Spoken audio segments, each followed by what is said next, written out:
Jangan tidur menjelang maghrib, pamali. Kalimat ini pasti sering kalian dengar dari orang tua kita. Nenekku salah satunya.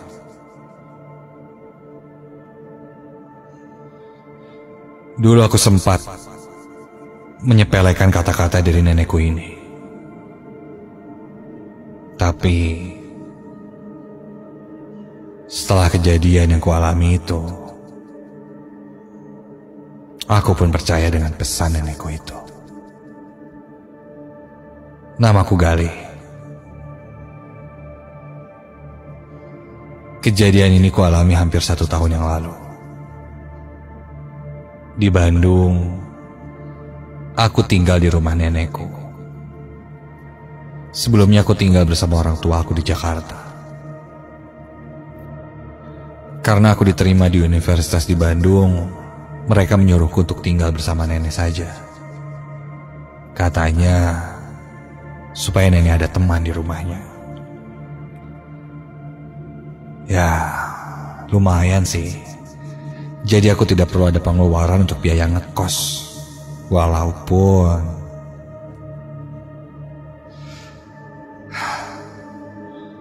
aku harus siap mendengarkan wejangan-wejangan nenek yang sangat kolot. Sampailah pada hari itu. Ketika itu aku disibukkan dengan kegiatan ospek jurusan di kampusku yang terletak daerah Setiabudi. Kegiatan ospek yang padat dari pagi sampai malam hari sangat menguras tenagaku. Belum lagi senior selalu memberi tugas yang harus dikerjakan secara kelompok.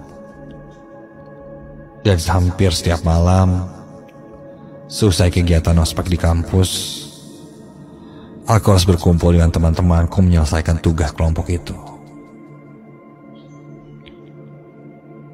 Waktu tidur yang kupunya hanya 2 hingga 3 jam saja. Belum lagi lokasi kampusku yang jauh dari rumah membuatku harus bangun pagi-pagi untuk menempuh perjalanan ke kampusku yang kurang lebih 1 jam. Sangat melelahkan.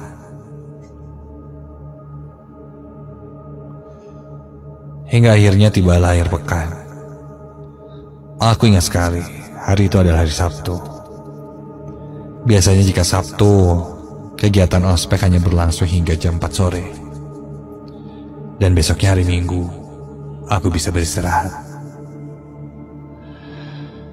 Aku bisa cepat pulang dan tidur panjang, pikirku.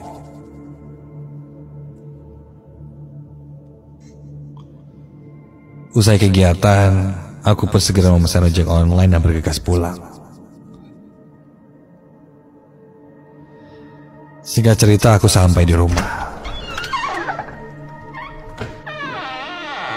Assalamualaikum, Nek. Galih pulang, Nek.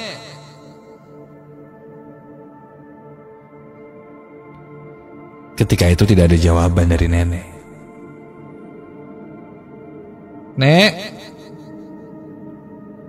nenek di mana? Nek.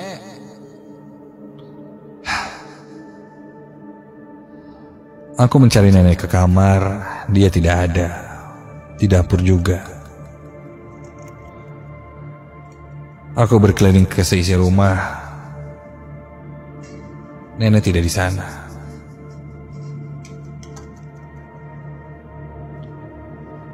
Mungkin dia sedang ke warung atau ke rumah tetangganya, pikirku.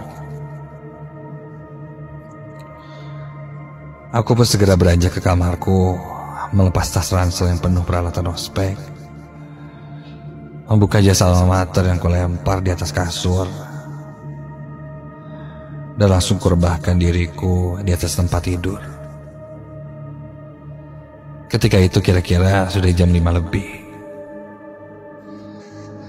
Pikiranku masih menerawang di antara materi-materi yang kuperhatikan selama ospek tadi, membuat kepalaku agak sedikit pusing. Aku pun pejamkan mataku Dan mungkin karena lelah juga, tak perlu berlama-lama, aku langsung terlelap. Rasanya belum lama aku tertidur.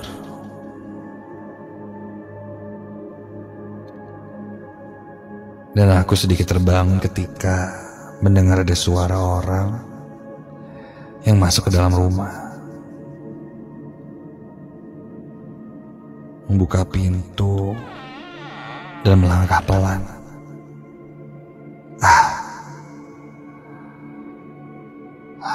Mataku masih terpejam ketika itu. Mungkin nenek sudah pulang. Karena aku masih mengantuk, aku pun kembali melanjutkan tidurku. Dan mungkin nenek pun sudah tahu aku pulang, karena melihat sepatuku di depan rumah. Aku kembali mengatur posisi tidurku.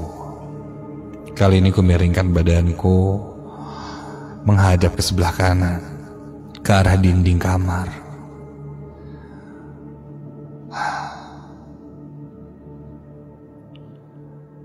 Tak lama aku tertidur, aku mulai merasa hal yang aneh. Bagian tubuh sebelah kananku rasanya kesemutan.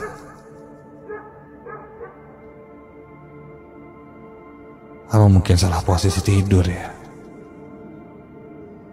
Mataku masih terpejam, masih setengah sadar.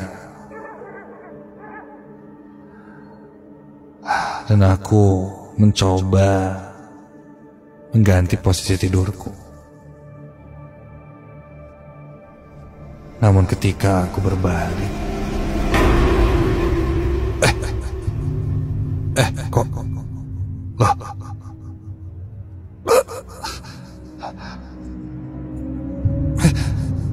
aku tidak dapat menggerakkan badanku.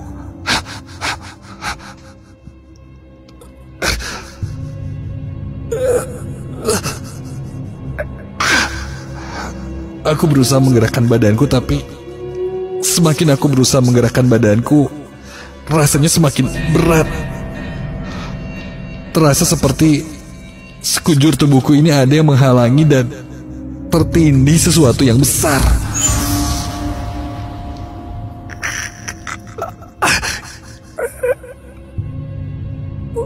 Mungkin aku harus berteriak memanggil nenek untuk meminta bantuan. Tapi